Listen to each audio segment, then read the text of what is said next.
The year is 1942. Around the world, the Second World War is raging like a wildfire.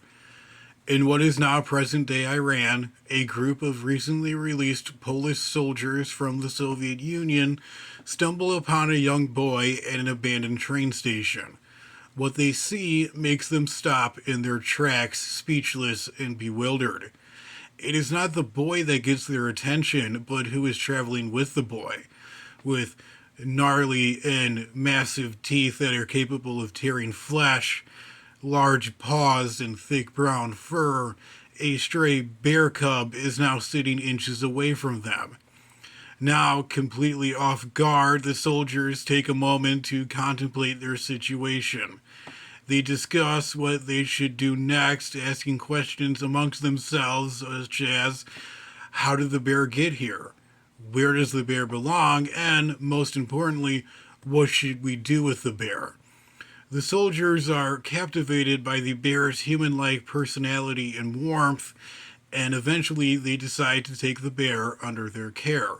They pay the child, and with the bear in tow, they then make their way to the nearest Polish refugee camp. But this is just the beginning of a long and strange adventure.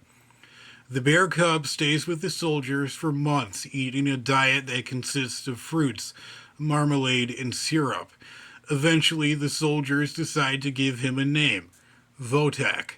In Polish, the name Wojtek translates to happy and joyous warrior, which describes him to a T. Wojtek begins to further assimilate with the soldiers, interacting with them and mimicking their behaviors. He begins to smoke cigarettes, drink coffee, and even sleeps in his own bunk in the unit's barracks. He even learned how to salute his fellow soldiers and commanding officers.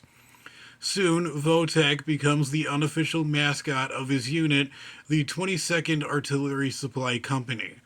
He moves with the unit to Iraq, then through Syria, Palestine, and eventually in Egypt. In 1943, the 22nd Artillery Supply Company and Wojtek are reassigned to fight alongside the British 8th Army in the Italian campaign, a high-stakes mission to liberate Italy from German occupation. However, there is just one problem. The British transport ship regulations prohibit pets and animals on board. The group must think fast or risk leaving their beloved Wojtek behind. Finding a rather clever loophole, the soldiers officially decide to draft Wojtek into the Polish army as a private. He is now an enlisted soldier with his own rank and serial number, and the British reluctantly let him on board the transport ship. But he is not done yet.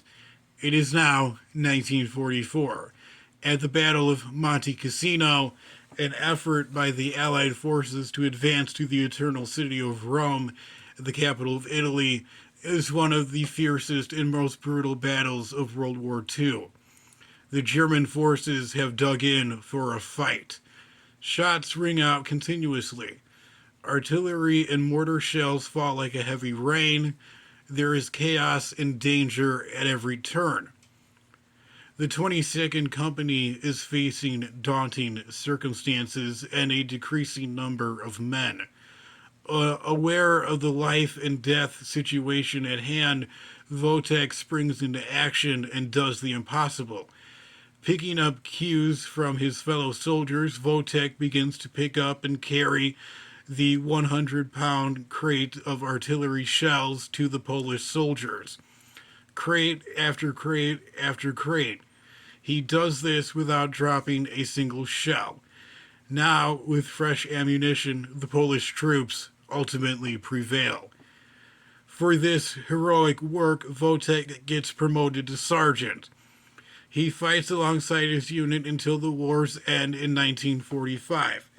Following demobilization in 1947, Wojtek the Bear retires to the Edinburgh Zoo, where he spends the rest of his days, often being visited by journalists, tourists, and even fellow soldiers from his unit.